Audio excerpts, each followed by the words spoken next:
from being the sixth daughter of my parents, you know what people say? Ye to aapka beta hai. I'm still a baby. I am getting to where I need to be as your daughter.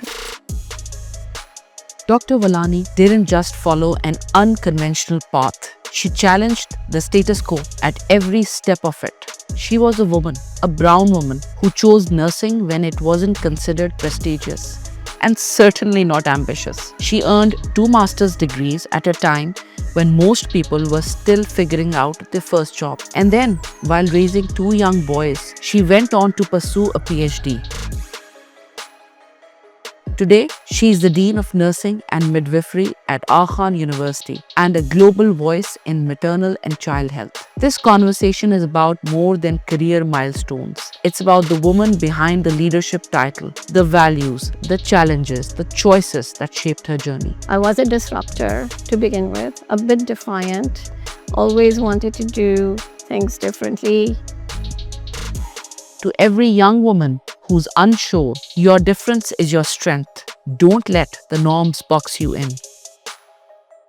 If I wanted to do something, I just did it. It didn't matter to me what people said. Behind every decision a nurse makes is a foundation of evidence, clinical reasoning, and years of rigorous training. This profession is not about giving medications or making your bed, but we're also about practicing on evidence. What does a patient need? We are the carers of your needs. So if we don't even advocate for you, then who is gonna advocate?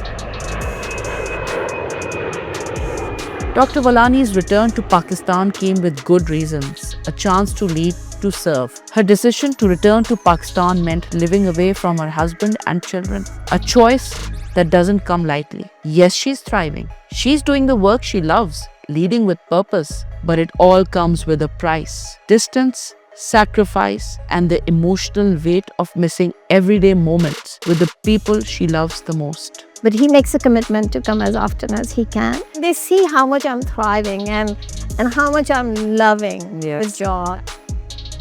Because behind the accolades is a story of courage, clarity, and quiet rebellion. Her motivation to return to Pakistan came from a clear purpose to change the status of the nursing profession. She envisions a future where nursing is a profession of choice, not a fallback, where young people see it as a path full of opportunity, leadership, and respect. Dr. Walani isn't just leading a nursing school, she's leading a movement.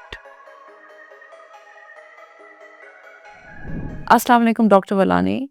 Welcome to the show. Thank you so much for being here. You're good. Thanks. I am happy to be here. Yes, I think, for you to take out this time with such a busy schedule, and especially जैसे आपका आज का दिन रहा, but thank you so much and I'm so excited to talk to you, to understand your journey. अगर आप मुझे थोड़ा सा अपने बारे में बताइए. Zainab, मेरा नाम सलीमा वालानी है and I am from Pakistan. I spent my early life in Pakistan. I'm a graduate of Aga Khan University's School of Nursing, which is now known as the School of Nursing and Midwifery. And I've had a long career in healthcare. I'm a mother of 2 sons. Faraz is 26, Umair is 24. They live in the US, and I have a very, very good other person in my life is my husband Arif, who is also my best friend. And they are all in the United States. They live in Arizona, and I'm here in Karachi. So that's me in a nutshell. Dr. Salimah, thank you so much for this short, but I think a very humble introduction to yourself. और हमेशा जैसे हम इस show पे डिस्ट्रप्टर्स को interview करते हैं और मैं कहती हूँ कि हमारी सारी जो गेस्ट्स हैं they are heroines, you know. Their journey is unique and they're such brave women who've taken chances. और उसमें we've always looked for people who've done unconventional things. आपने भी अपनी ज़िंदगी में जो मैंने आपकी प्रोफाइल देखी जब हमारी बात हुई तो you've done very unconventional things. Starting from your education. Yes. You graduated from the School of Nursing. ये back in 1984 जो मैं देख रही थी आपकी प्रोफाइल में थोड़ा सा अगर आप मुझे इसके बारे में बताएं, what made you choose this career? I'm sure an unpopular, very unpopular career Yeah. at that time.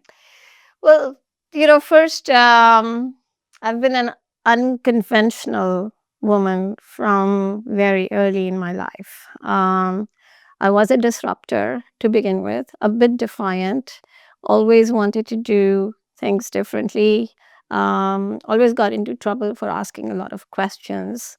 Um, Now, joining Aga Khan University School of Nursing honestly was not something I thought a lot about. I was always getting into trouble, so I needed to do something.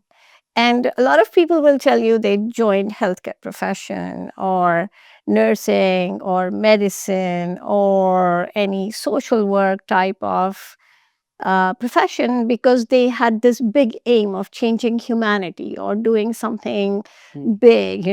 Nursing is always thought of as a caring and compassionate profession, and people entered into it around that time. I graduated in 1987. So, around that time, people who entered into nursing were really courageous, bold people who wanted to make a difference in the world. I wasn't really honestly thinking like that. I was just thinking, I'm getting into trouble all the time. Why don't I get into something that is going to keep me a little bit stable and keep me out of trouble? So, so this beautiful School of Nursing had opened at Aga Khan University, which was the talk of the town at that time. They were doing a lot of marketing. And so I go with a bunch of my friends to see the school and its buildings and its courtyards, and I just fell in love with the physical environment, the built environment, the trees, the plants, the jasmine bushes. The whole AKU at that time was under construction, but the School of Nursing had already started, and so it seemed like a beautiful place. I was going to get a room of my own, and I said, why not? Let's just give it a shot. So I honestly did not, a lot of people know this about me. I openly say this. I never really thought that I would be a nurse. I just came in for stability, for getting some grounding, to find a safe place, to be myself. And so I entered the School of Nursing, and the story began from there. Not that I didn't stop getting into trouble once I joined. I had many a times uh, same issues that I was having before. But I think when you talk about disruptors, you will find a lot of times that they were always a little bit of an outliers in the society, and that's how they become later on who they become. So we'll talk a little bit more about that. But that's the reason why I joined into.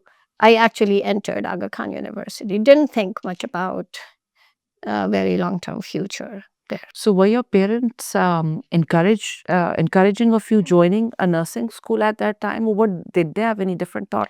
So let me tell you a little bit more about myself here. I am the sixth daughter of my parents. And as a young woman, so my parents were was a different generation. I was their youngest daughter, and they had too much on their plate, right? So they kind of knew that I always made my own decisions, and they had a choice either to fight with me or to let me be, and so they would choose to let me be. And so when I said I'm going to do this, they didn't see anything else like going on with me. So they said, okay, this is great. She'll be fine. She's always been fine. And she'll be in a structured environment. Yeah, so she'll be more under control, right? They would not have to do so much of watching me and trying to answer my questions or questioning the societal norms, the gender norms. And all that. So yeah, so there was no resistance, honestly, and I think if I wanted to do something, I just did it. It didn't matter to me what people said a lot of times.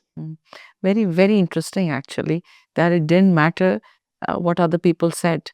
and you thought whatever you've set out, you're going to do that. Yeah, for my own reasons. For your own reason, yes. So tell me, in that time period when you joined the nursing school, what changed when you said that you joined it for stability, you thought you needed this sort of a structure, an education, of course, but what was it that changed? Because after that, your journey, when it Yeah. was the beginning, and alhamdulillah, it's continuing. अब चली रही है और इसमें आपने बहुत extensively काम किया है. So what were those moments that you felt that, this is maybe a calling? I wouldn't use the word calling. Okay. A purpose. Yes, like this was a purpose. So I actually found, which a lot of people don't know, nursing education is quite challenging. Today, at that time, it was a diploma in nursing, and yet it was pretty intense on science and concepts of research methodology and how you use science in nursing practice. And it was a very evolving profession in Pakistan. So there was a lot to do. And I realized that this is not just a profession for people who do not have any ambitions or people who are not very smart. So I quickly realized that I had to study pretty hard, and I was an above average person, I think, intellectually, although not very grounded.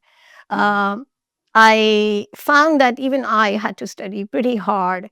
And I kept doing well. I was doing well in my courses, and it was a lot of camaraderie. I was meeting a lot of new friends and having a lot of fun at the same time. So, so although I thought about not continuing many times, the place and the profession just grabbed me.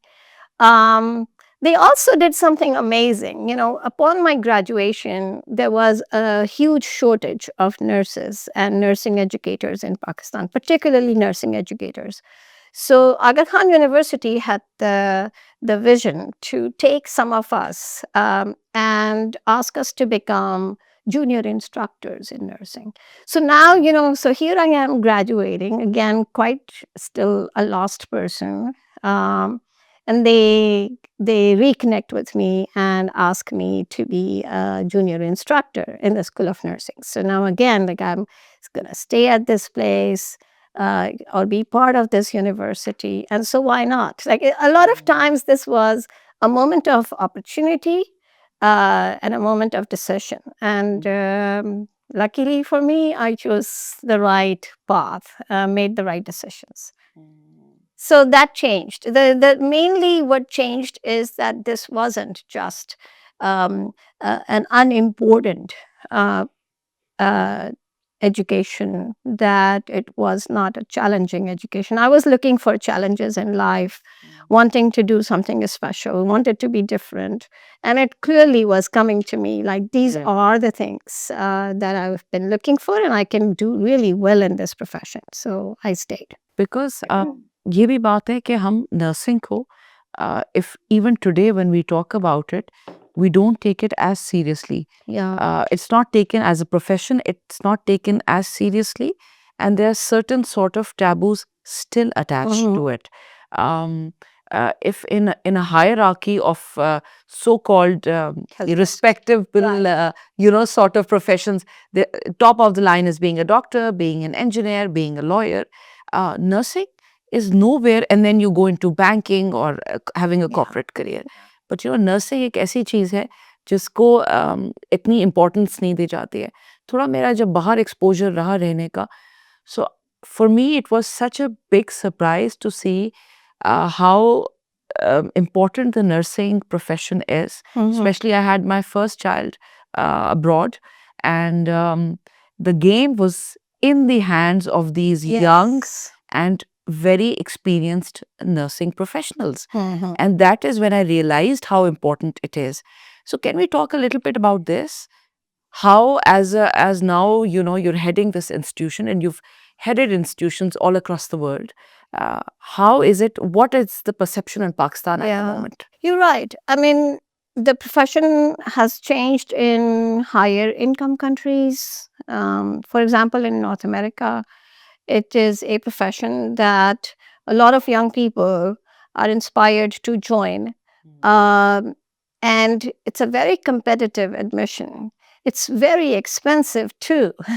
I mean, if you were to join a school of nursing, a college of nursing, say in New York, I'm a graduate of New York University. I have my PhD in nursing from there.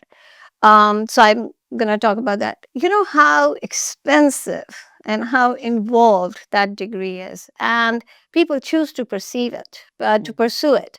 Um, Here, people do not know that it is a competitive admission, a very rigorous education. The entry into nursing practice in Pakistan requires a commitment of 5 years. This is not a joke. This is 5 years after intermediate. तो आप 12th grade की education करेंगे या A levels करेंगे, उसके बाद you will apply to Aga Khan University, which is the topmost school of nursing in the country historically and continues to be the leader in what the profession looks like today. You will apply for 150 seats that we have. We get close to 3,000 applications. Wow. So people are applying. The question is who is applying, right? And then we can get a little bit more into it.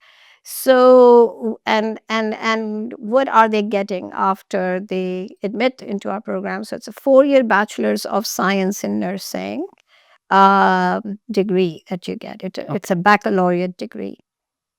Then after that, you have to have a 1-year internship. So that's the 5th year of training, uh, which gives you the license to practice nursing in Pakistan.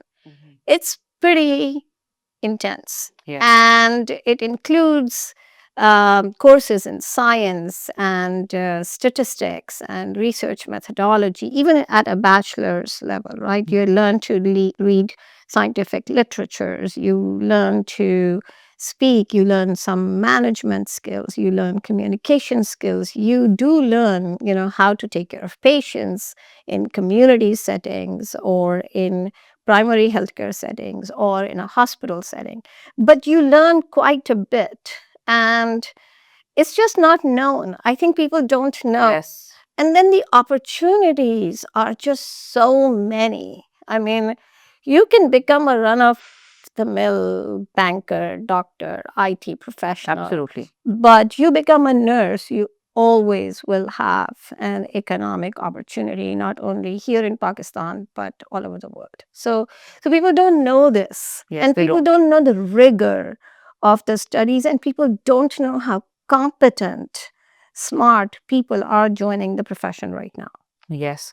And also, I think you're always in a comparison with, a mainline medical profession. Yes. You're an MBBS doctor, Then you're something. then you're something. Yes. Either they would rate you, either you're an MBBS, then there's like the poor kids who've done their BDS. Yeah. Maybe very down the line, they would think about nursing. So, for knowing here, and when I talk to people, I know actually, I don't know anybody but you now who's chosen this as a profession Yeah. and taken it to the next level. Yeah. So, but Dr. Salimah, please tell me, where do these 150 people go from our heart? Good question. Yeah, that's the pain that I feel every day. So 150 people graduated in our last convocation from our nursing program. I think 148 to 150, I think. They will do a 1 year of internship because they must do it to get their licensure. After that, there is a worldwide phenomenon happening right now. So many will go abroad. There is a global shortage of nurses all over the world, particularly in high-income countries. They're not producing enough nurses. They're not graduating enough nurses to meet the needs of the society. So they actually have many attractive offers for nurses. And our nurses our graduates are very high in demand. So people will leave for the Middle East, for North America, and then some will stay. And those who will stay, they can do many different things. Or even those who go abroad, like myself. I went a little bit later, but the opportunities are limitless. So you can definitely become a great nurse in our hospital or in any tertiary healthcare, acute care setting. You can be in emergency nursing.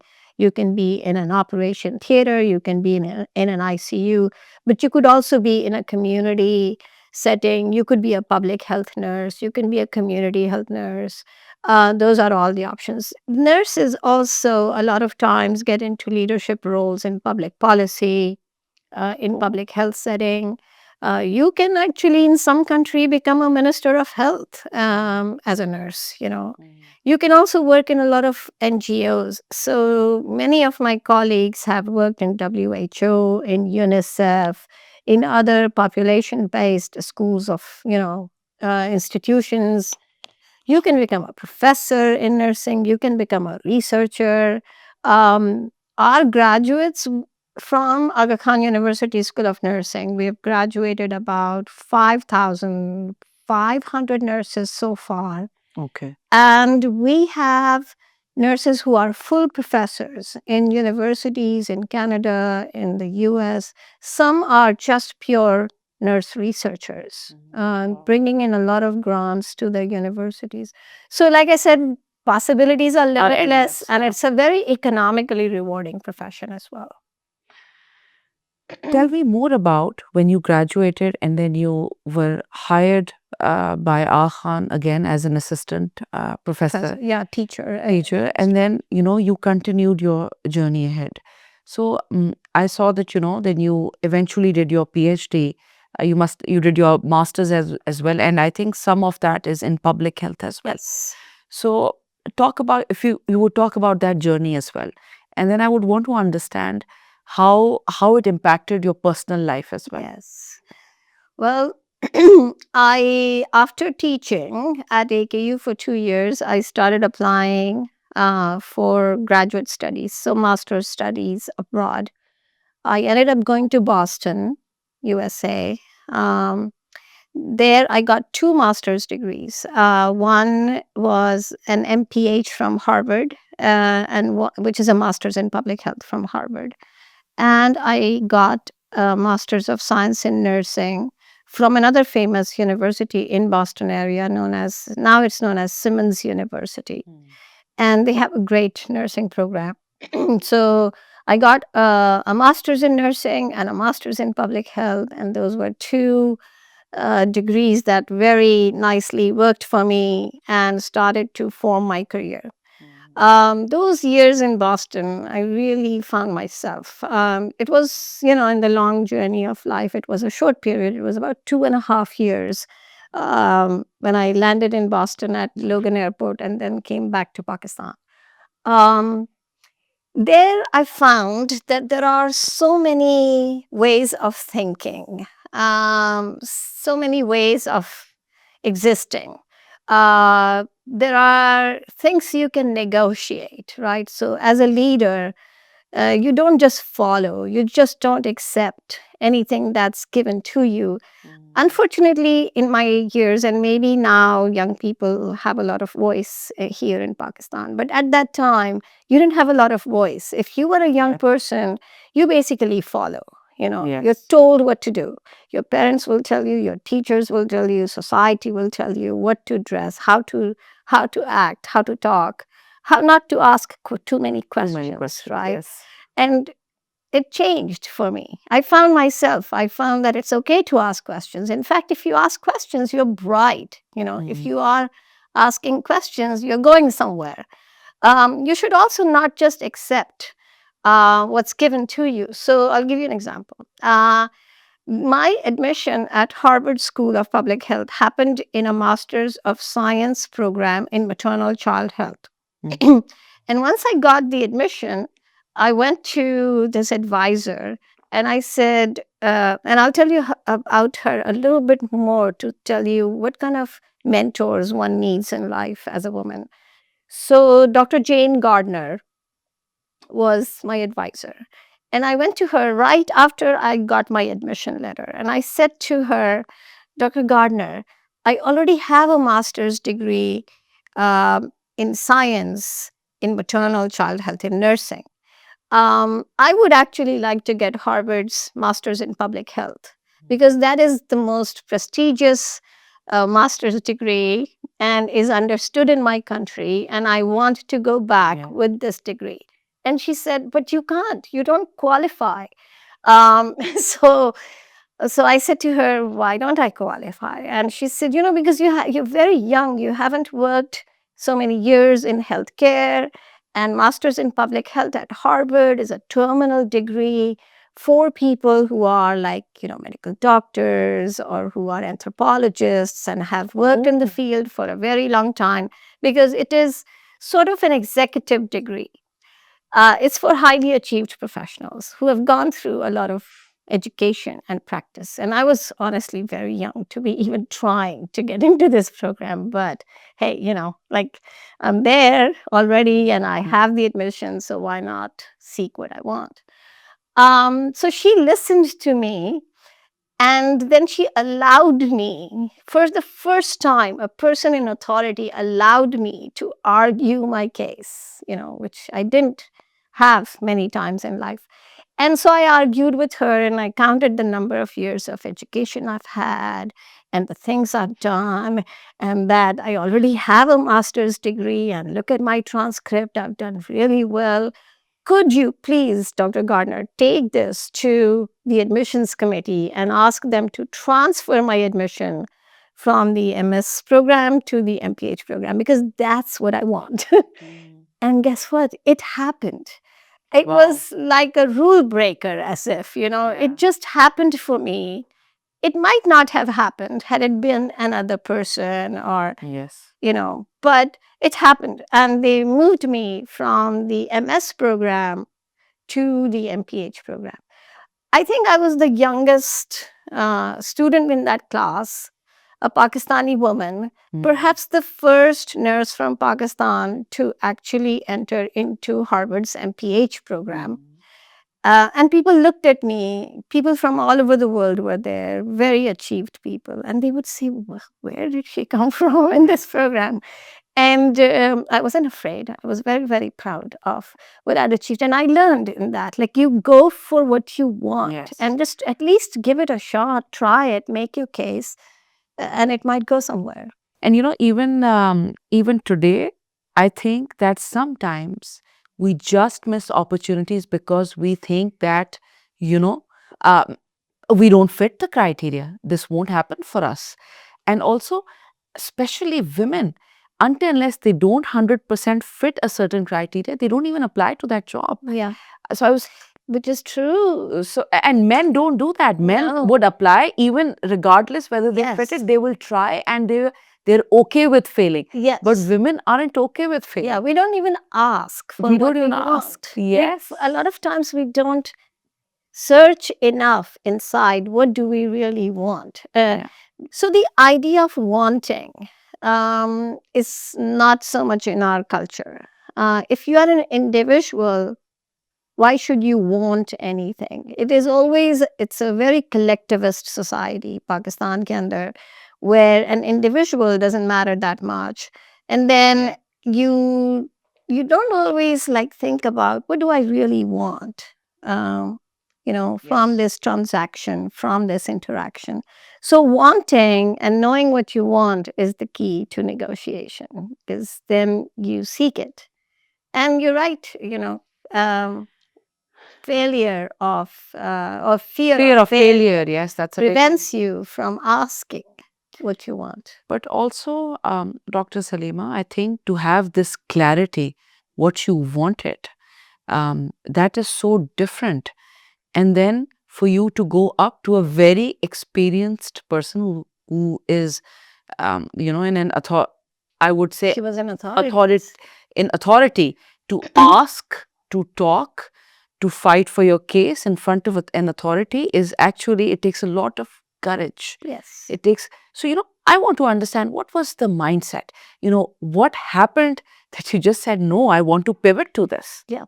So actually, the credit goes to her, this woman. So I'll tell you what she did, right? So the very first time I walked into her office, a very timid young woman from Pakistan in her 20s, I was that. And she is a Harvard professor, a nurse by background. That's the key.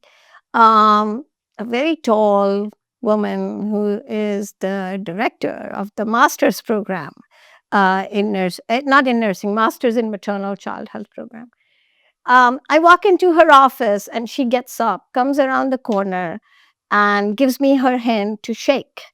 And I shake her hand and she says, "Okay, let's do that again." And in that moment, she said to me that if you're ever going to be an advocate for yourself, learn how to shake hands. Wow. And shake hands with purpose and power. And so she literally puts out her hand again, comes around the desk, and she says, "Let's do it again." And we shake hands. And she says, "That's more like it." Changed me in that moment. I mean, in that moment where she taught me how to shake hands, she also taught me how to be powerful, how to stand up for myself, how to not lose my confidence, even when I'm afraid inside, right? So I think she gave me that courage in our first interaction to then go on to then ask for what I wanted.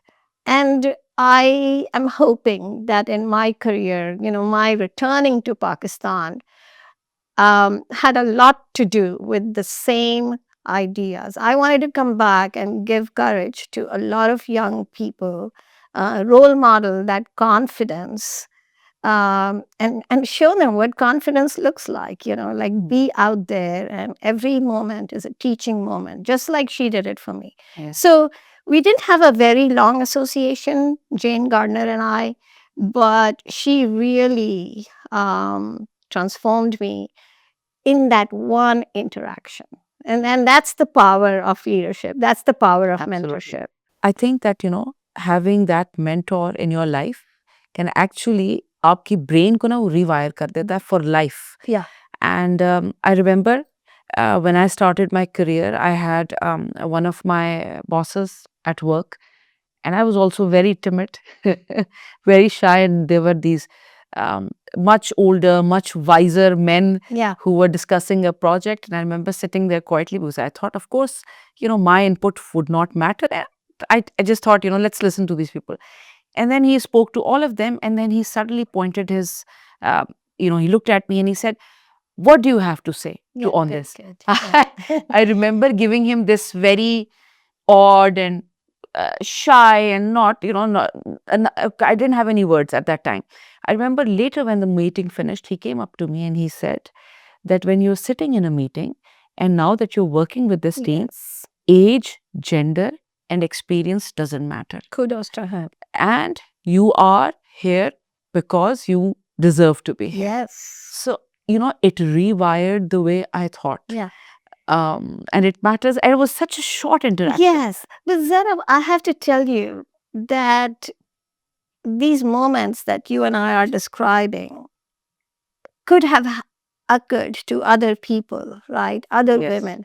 But unless you are ready, unless you have those characteristics to take that moment and turn yourself around and to pay attention to that exact small interaction and become someone different, like, change, you're ready, then you would change. There are Yeah. a lot of people, and I see a lot of them. They'll go through very intense education, they'll have many opportunities in life.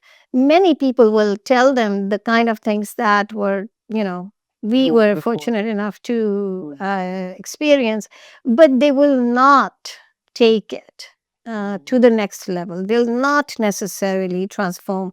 So I think the responsibility falls a lot on the person. How willing are you to be different? How willing are you to grow from one moment of interaction. Otherwise, you'll be like, if you just continue to let the fear just, to bog you down, then you can have these interactions. You're never going to get to the next level. I tell a lot of people that, क्या ही हो जाएगा. और ये मैं इसलिए उन्हें कहती हूँ क्योंकि मुझे लगता है कि अप्लाई नहीं किया, चांस नहीं लिया, तो पता कैसे चलेगा. And even if you failed, you have nothing to lose. Please know that जो पोजीशन पे अभी आप जहाँ पर हैं, आप इससे नीचे नहीं गिरेंगे. उससे आगे ही चले जाएंगे. बहुत चांसेस हैं that you would probably move forward. So I tell a lot of young people who fear or are intimidated even by seeing an opportunity. मुझे लगता है अगर opportunity intimidate कर रही है तो exciting है, तो one should apply. But Dr. Salimah, my next question is, when you meet these young, bright individuals, who want to join nursing, as I understand, there is an interview part of when they apply to the program as well. What do you see when you pick up these young individuals? What are the traits that they should have as a person who's applying to the program? And what are the traits when you want them to join the leadership or management? Yes. So first they have to apply, and we look at their grades. So there are cutoffs for admission. Then there is an aptitude test, and you have to pass the aptitude test. Then there is an interview. So we before we go into the young people and interviews, we have a bachelor's of science in nursing, and we have an admission cycle for that. We have a master's of science in nursing. So nurses who already have a bachelor's degree can get a master's in nursing from us. And then there are career pathways in leadership for that. And then you will not believe, and I'm just so proud that AKU also offers a PhD in nursing. It's a PhD in health sciences with nursing as its focus. And it's an AKU-wide program. So for bachelor's program interviews, if you've passed the initial screening, then you've passed the aptitude test, then now you are sitting for the interview with one of our very, very achieved faculty members or two of them. I think what are we looking for? So we're really looking for your ability to handle our academic rigor, because it is quite an intense program of education. We are also looking to see, personally, I am looking into this interview process right now, and we are going to be looking for very confident, bright, futuristic people who have good communication skills, who are able to advocate for themselves, and who will be good team members, good members of this class that we want to bring in. And why would I look for those things, right? Is because one of our goals and one of the reasons for founding this School of Nursing is to change the status of nursing profession in Pakistan. And this is my motivation to come back. So I'm really looking to make sure that from now on, people who enter into our classes are people who come because they want nursing to be a profession of choice for them. Among all the choices that they have, we want them to think that if I become a nurse, I have a great opportunity in life. So I want those people to apply. And then I'm looking for people who, when they become nurses, how will they conduct themselves? Will they be followers of doctors and healthcare systems, or will they be leading and advocating? Will they be leading changes in Pakistan's healthcare system or wherever they are? Will they be global citizens? Will they be able to speak up when they see an inequity or an unfair, unethical practice? Will they be able to advocate for their patients? Patients, I think, are particularly in Pakistan, are a very powerless population, unfortunately. They are the payers, regardless of who's paying. It is because of them we all exist. And yet the system is so hierarchical that the patient and the family don't matter. It is the doctor who matters, or the manager of the unit matters, or the nurse matters, or the system matters, or this diagnostic test and that. I really want to shift now in the way of seeing who comes into nursing. Because people who come into nursing are bold, confident, wanting to advance. Then we got you, we will prepare you to be those nurses that we want you to be. And with that, the scene of nursing in Pakistan will start to change, because these will be not followers of anybody. They'll be, it's not, when people say, okay, you have to, of course, you have to follow the legal systems or the laws of practicing as a nurse, but that doesn't prevent you from advocating for your patients. Absolutely. Or for saying something when you know that this is the right way of doing things. Absolutely. So that way. And how do they conduct themselves? Do they come across as people who really know what they're doing? And so that's what I'm looking for in the people who will enter into our program. So, people with independent thought process. That's it. And, who are actually, when we were talking about and you were describing the type of candidate that you're looking for, and I just realized that how important it is for the nurse or health caretaker who can advocate for the patient. Because you're in the most vulnerable state, being a patient, Exactly. no matter where you're coming from. And what is, where is the niche of this profession? This profession is not about, giving medications or making your bed. I mean, those are the things we would do, we teach. These are good, caring things we do. But we're also about practicing on evidence. What does a patient need? Plus, we are the carers of your needs. So if we don't even advocate for you, then who is going to advocate? Who's going to educate you on? So health education, health advocacy is a big piece of nursing profession. And we got it. Like, we have it. No one else has it. No one has time to do these things but nurses. No one has training to do this right but us. So, yeah. So those are the values of that drives us in our. And I think that is, when you talk about that should create that change, a change movement of how nursing professional ideally should be. Yeah. Doctor Salima, थोड़ा सा इसमें बताइएगा कि जो candidates apply भी करते हैं, does Akhan offer any scholarships? Yeah. We do have scholarships. And we do want people applying from various socio-economic backgrounds. So we do want, we've, honestly been receiving a lot of applications from lower socioeconomic groups. And partly because we give scholarships. So people know that, right? So they see this as, if they enter, they'll have a scholarship. That has been the narrative, which has actually not worked for us so well, because a lot of middle and high income families, applicants are not applying.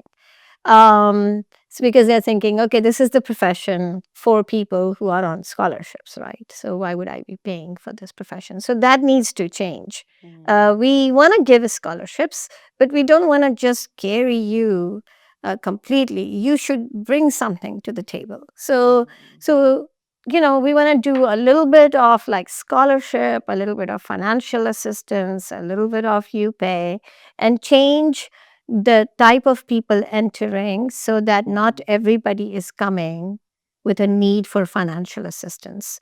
That's one. And the other is that we want a lot of people applying from various geographic areas of Pakistan. So currently, the narrative has shifted a little bit. We don't get a lot of applications from southern Pakistan. The profession is in high demand in some parts of the country, And some groups or regions of Pakistan really see the value of this. They also see this as a way to come to the urban areas. So I would really encourage a lot of young people from Karachi, from Lahore, from Islamabad, from other parts of Sindh and Punjab to apply. Absolutely. Yeah, and come from different geographic areas, different socioeconomic backgrounds, different performance levels, and then you have a great mix of a class that's gonna help each other grow. And how has the male-female ratio changed over time? So when I joined Aga Khan University School of Nursing, it was mainly women, but now we do take a lot of young men are coming into nursing, which is a good thing. And because they a lot of times are also leading their families' futures. So this profession really helps lift families. So we do have about 25% of our students in all programs on average are men. Oh, And they excellent. integrate really well. They also get into leadership roles all over the world. Dr. Salimah, in all your journey as as a professional in nursing, public health, you've also you've advocated for some very important causes. और एक line आपकी मेरे जहन में भी रह गई कि इनकी वजह से हम यहाँ पर हैं. और ये बहुत बेहद इम्पोर्टेंट बात है कि वाकई this is a different perspective for me and yet just there right in front of our eyes. What were one of the most challenging situations that you faced? हमने हमेशा जो अभी तक मैं और आप बात करते हुए आए कि नर्सिंग लोगों ने उसको उस नज़र से नहीं देखा जिससे उनको देखना चाहिए, शुरू से ही. Even though अब आप change, the narrative is shifting, but for it to fully change, it will still take some time.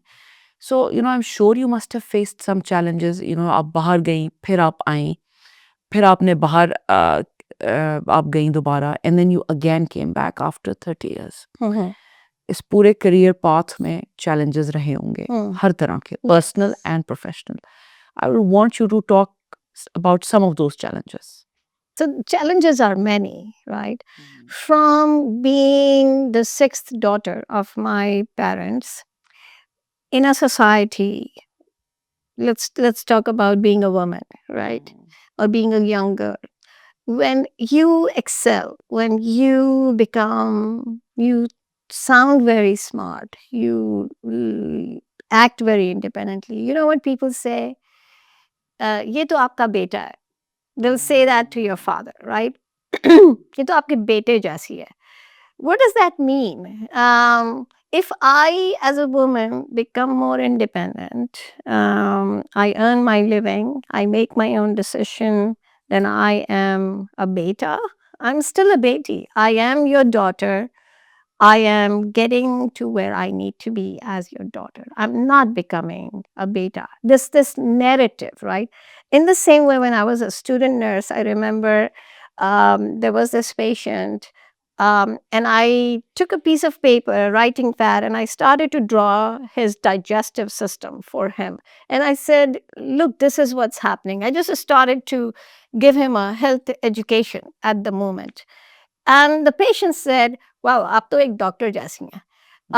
I am not a doctor, and I am a nurse. I'm a good, educated, smart nurse.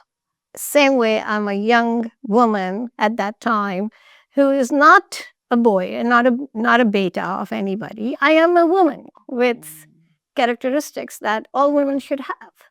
So these are some societal challenges that you always face. No matter how high you go, people make a lot of assumptions, even in the Western world. Like I lived in New York for 26 years and worked in many different organizations. You walk into a room and people already have assumptions about you because you're a Pakistani woman, you're a brown woman, you're a woman. Uh, you are when you're young. On top of that, you're young.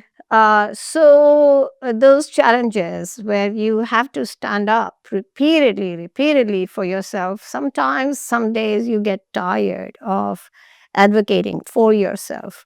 and you say, why do I fight so much? Why don't I just give up?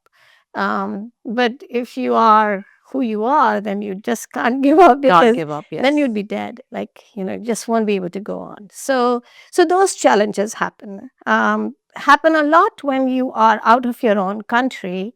Yes. You are doing all kinds of things to make ends meet, to rise in your career, to hold your head high, and people don't get you. Yes.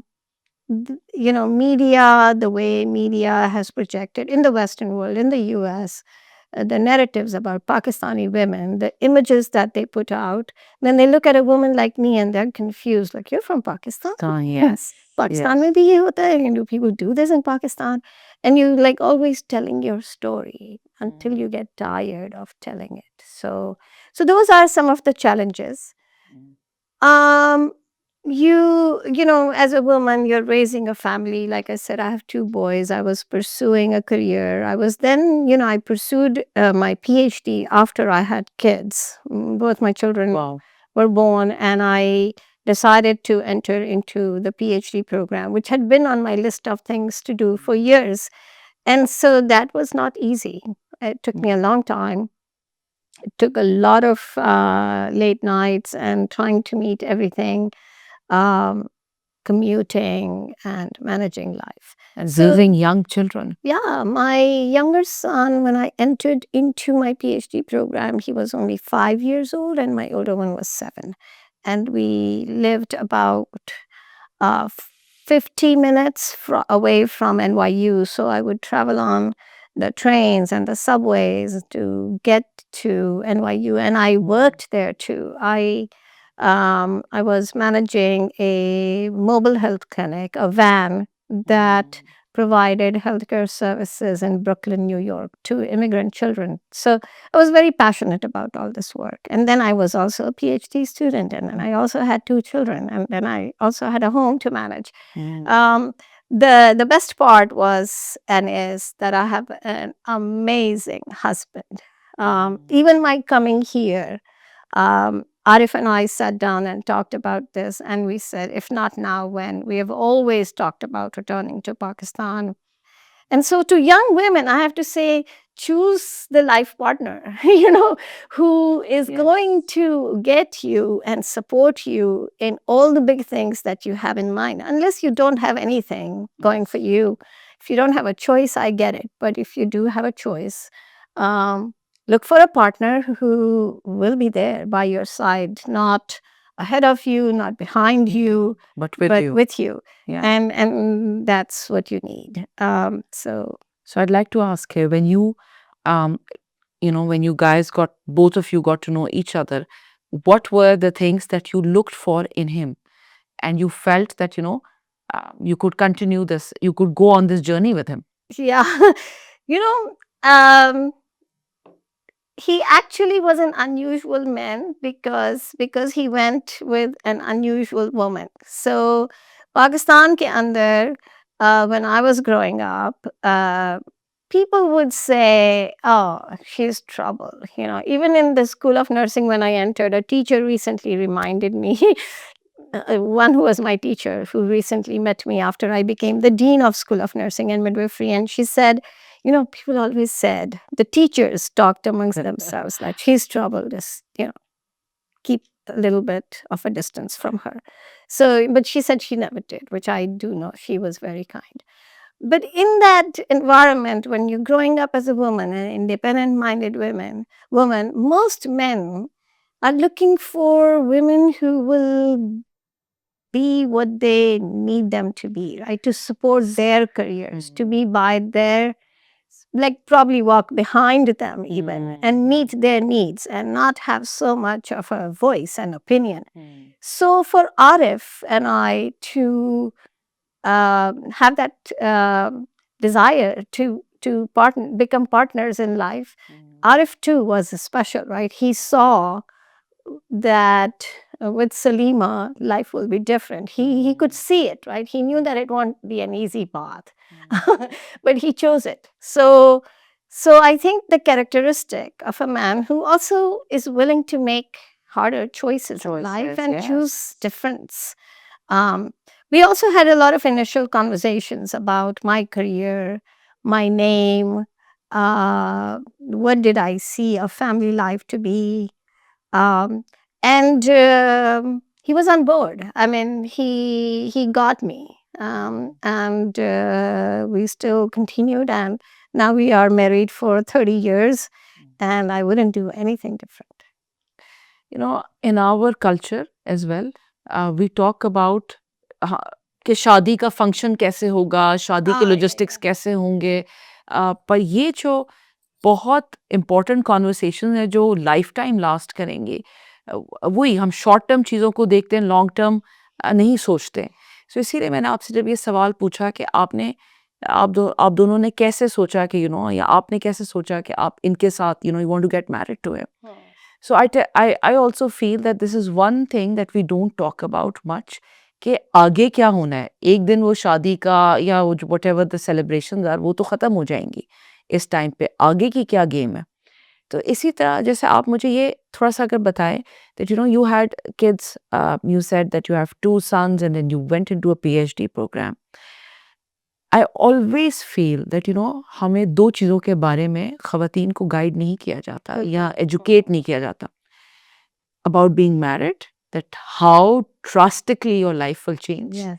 And no matter how independent you are, just be background se. Yeah. My friend recently got married and she told me, you never told me what it's going to be What like. am I getting into? So I said, I always used to say कि ये बहुत मुश्किल काम है, ये बहुत ज़िंदगी का मुश्किल काम है, ज़रूरी yet मुश्किल. इसी तरह जब आपके बच्चे होते हैं उससे पहले मुझे हमेशा लगता था, I would actually complain to her, you never told me what this entails. Yes. So मैं चाहती हूँ थोड़ा सा आप इसके बारे में बात करें. In public health, in healthcare, there is this very important debate about this exact thing. Do we plan the timing of our lives, our careers, our marriage, our motherhood, right? When do we want to become a mother? Am I ready mentally, intellectually, emotionally, physically? Physical health of a mother before she becomes pregnant, of a woman before she becomes pregnant, is very, very critical to how the pregnancy will go. So if you're not even planning the timing of your pregnancy, if you're not taking and seeing what will this mean for you, are you at that age, are you able to do something for another human, a person, are you ready to give in that way? Because as mothers, I know, we give unconditionally. Am I ready to give unconditionally? What kind of commitment, what kind of partner do I have? What support will they give? So it's extremely, extremely important, particularly physical and mental health, financial health, your intellectual maturity to be a mother. ये तो extremely ज़रूरी है. Like, where are you in your career? So I, really think that young women should not just think that pregnancy is an automatic life event and you get married and you're pregnant and then you're pregnant and then you're pregnant. Yeah. You have to think about this quite a bit. It's your life, it's your family's life. Absolutely. That is critical. And also, is your partner ready? Are they ready to become a father of this child? And I feel that ये इतना contrary opinion है Yeah. to what we are told here कि as you said, it is not an automatic event. एक ऐसी चीज़ है जिसके बारे में सोचना चाहिए, प्लान करना चाहिए, एंड कुछ चीज़ें आपको अपने कुछ क्या throughout you should discuss with your partner when you both are ready to bring on this change, because ये तो then it's a life altering change at the end of the day. So मुझे ये बताएं कि जैसे अब हमने about having children and you could call it कि ये family planning में आएगा. how do we, I was a little hesitant to say the word. you know, Yeah. so how do we, yes, but this is what people resonate with. उनको Yeah. एकदम पहली चीज यही समझ आ जाती Yes, है yes, कि yes. we come into this. How do we address this with young men and women? ये एक मुझे लगता है बहुत चैलेंजिंग बात है. How do we convey this in the way कि ये हमारी सोसाइटी में रेजोनेट हो? Listen, men have a lot of responsibility too. बिल्कुल. I have to say that I find, in general, men become very lonely because a lot of men isolate themselves from their life partners. They don't have a lot of discussions with them. They don't see them as intellectual, equal partners in discussions, right? So they try to make all the decisions with 50% of the intellect that a family needs. I mean, women are, for a good family unit to be successful, you are both holding an equal position. And if you try to put 100% of the burden on yourself as a man, because you are the man, you're going to make the decisions, you're going to lead, you're going to tell her what to do, then you're really men are putting themselves in a very hot soup. You're putting yourself Absolutely. in a difficult situation. So men who in the society have a lot of leverage, they have a lot of power, inherent power. Men need to start to decide to talk to the woman, to, if she's not going to lead this discussion, you lead this discussion, have some knowledge, and both should talk. This happens in many societies. It's not, I mean, even in the lower economic countries like Sri Lanka and others, people are very mindful of the responsibility of parenthood. Even the governments are very mindful. And like I've seen it in Sri Lanka, for example, when a couple gets engaged to be married, when they register for marriage, they have to come for a counseling before they get married, for genetic counseling, for family planning counseling, to learn about parenthood, to get a physical exam even. Are you physically, do you have high blood pressure? Do you have diabetes that's not known? Are you anemic as a woman? And then you're getting into pregnancy and the toll that it takes on your body. You're not even prepared for it. So men and women, I think they have to have these conversations and seek counseling and guidance. आपने एक बहुत interesting बात की, how men isolate themselves. This is a very different perspective for me. Because I thought कि इस सब चीज़ का जो having children है, raising children है, इसकी सारी जिम्मेदारी एक solely एक औरत पे आ जाती है. But actually, this can be reduced by putting in two minds together, and they can actually make the transition to be smoother. So if not anything else, just have a discussion. Okay, how do you envision, what are your goals, and how does this process align? मुझे एक और चीज़ आप ये बताएं, अगर हम we go back to your personal self, in all this journey, जितनी भी as a mother, as a professional, now that you're mashallah leading Khan University का nursing का program, nursing का पूरा, you leading this. How do you stay more productive and focused? Because in this, ये दुनिया जो इतनी clutter की है, इसमें सबसे एक मुश्किल काम हो गया है, to stay productive and focused. So how do you do that? I think you have to have some sort of a cause that drives you. I've said this before, I come from the world of not-for-profit organizations. And in not-for-profit entities, the leaders, the people in that organizations, the donors, the policymakers, they're all aligned on one cause. So I think cause-driven work really moves the agenda forward. So sometimes you would say, what is the cause in an academic entity? Like, what is the cause there, right? But I think there is a cause, at least for me. I have really come back to influence the profession of nursing in Pakistan. Its image, its visibility, and it's a status in this country. So I really am every day driven by that cause. Everything I do, every morning, every action, every strategy is around that cause. And then there are smaller things that you do just because, but the larger stuff, the driving force is the cause. In terms of my daily life and routine, really having a good routine is the key. Having a time to go to sleep and then really sleeping. Yes. And then having, the right people around you, building a team for success is also a key. Just like Absolutely. people should not think that they can do it alone. If you have a big cause, if you have a big reason to be, you just can't do it alone. You need, and then you need to invest in those people. You need to mentor them. It's a long game. It's not going to happen suddenly. And people are not with you automatically again. Like they need to be part of your vision. They have to buy into your vision.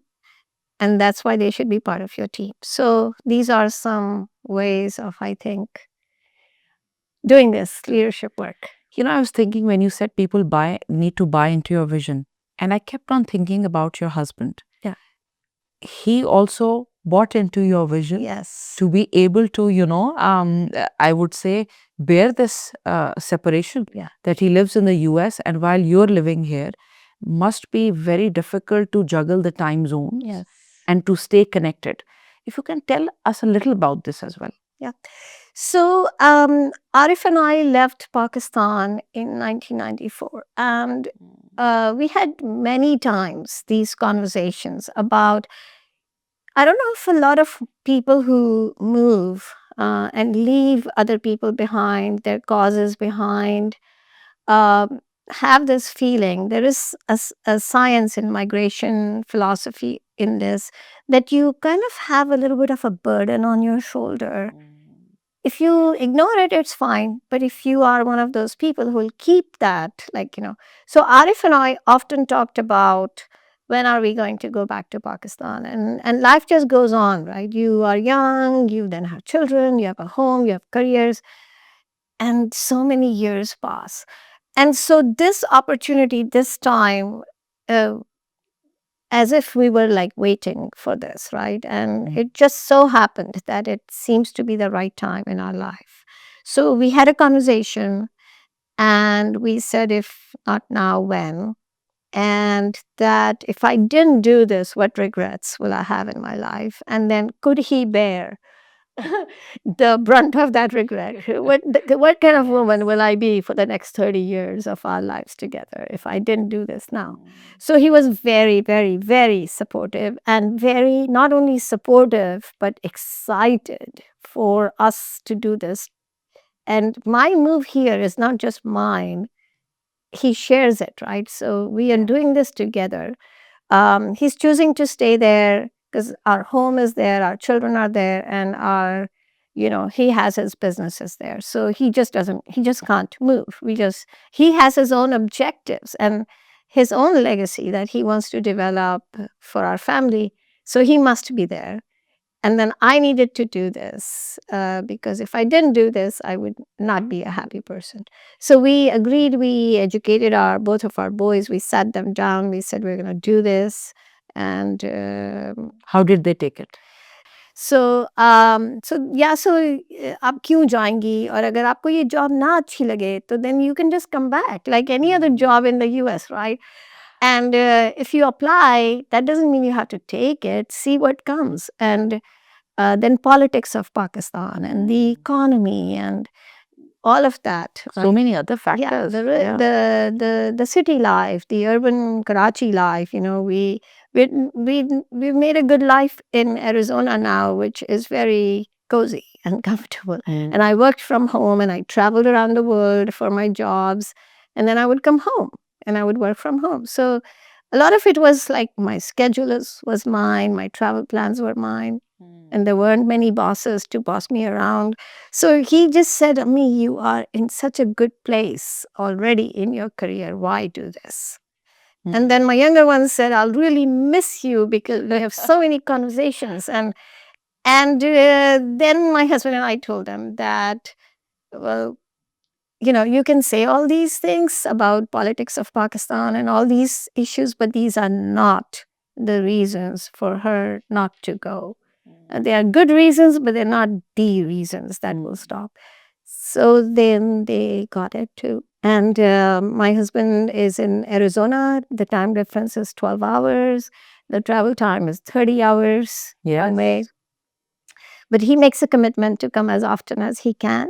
And I go a couple of times a year to be at home in Arizona. So we're managing okay. I mean, they see how much I'm thriving and how much I'm loving the job and the purpose of it. So they see me happy and they are like, okay, we saw you on this LinkedIn post or we saw you here. And they like it too. And the part where you said it's purpose driven, I think that really matters. That life without a purpose, for somebody as driven as you are, can be actually, again, it can impact you in ways and them that one doesn't आप उसको imagine नहीं कर सकते. तो जैसे कि my husband and I also, we also live separate, but he lives in the Middle East, which is a more easier way to come. And we actually decided that we will come back to Pakistan, and for his work, he will come and go back, but I will stay here because I had some dreams that I wanted to accomplish here. And I think I would not have been the same person if I was living with him that life. And I think it would have been much more painful for him. Yeah, I think they didn't make any sacrifices. They actually gained something. Something, yes. And they're actually excited. And the best part is they're excited about your dreams as well, which is so needed. So now if I go back and I want to, we go back to lots of years when you were this young woman, when you just started your career, what is that one piece of advice that you would give to yourself? Yeah, thanks for saying lots of years. Now I'm starting to count how many years. I would tell my young self to be a little bit calmer. I was just really very agitated young woman. I think I was having a real hard time finding myself and my place in the society. And I would say to myself, calm down a little bit. Like, you have control of it. You got it. You will get somewhere. But don't be so agitated. I was so agitated as a teenager. I just couldn't get it. So I would tell myself to calm down. I would also tell myself to be a little diplomatic. Don't just say whatever comes into your mind without calculating its impact or counting, your words. So I would say to myself, be a little diplomatic, just, you don't have to fight every battle. Go for the big gains and keep moving forward, which I did in the end, but with a lot of effort. So now I'm a calmer person, I think. And I don't fight all the battles that come my way. I select a little bit. And then, having that cause, I would have also told myself that find a cause, because I really believe that a cause streamlines everything. Your personal life, your, some cause you have to, as a human, as your evolution, it shouldn't be what is told to you to do, but what do you need to do? What do you want to do? That needs to come from within. And often in our societies, we are given a path, we are given a reason to be, and, things that we should do. People try to fit us into boxes of certain shapes. Absolutely. That everybody should mold and fit into. Yeah. And we do this to our children too, a lot of times. We do. So I think, for everyone, know where you're going and then calm down and then just go in that direction. And I think that's so important that, to find a cause. To find a cause that nobody has told you, but आपको लगे कि यार ये मेरा cause है, right. ये मेरा cause है. ये मुझे लगता है कि Dr. Walani, not a lot of I mean, I haven't heard it from anybody. लोग कहते हैं हाँ, you know, find your passion. Yeah. Find your passion कहा जाता है, but ये नहीं कहा जाता find your cause.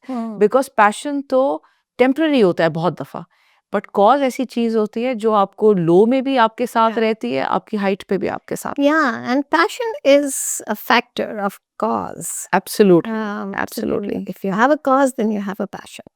But passion doesn't lead to cause. Passion doesn't lead to cause. Absolutely, absolutely. Dr. Walani, thank you so much for this conversation. You know, you've opened my mind and I hope my audience's mind in so many ways. अगर आज का episode आपको पसंद आया हो तो हमारा episode like और सब्सक्राइब करना ना भूलिएगा. हम इसी तरह आपके सामने और बहादुर खवातीन लाएंगे जिनसे मिलकर आप भी कहेंगे हम कर सकते हैं. Thank you so much.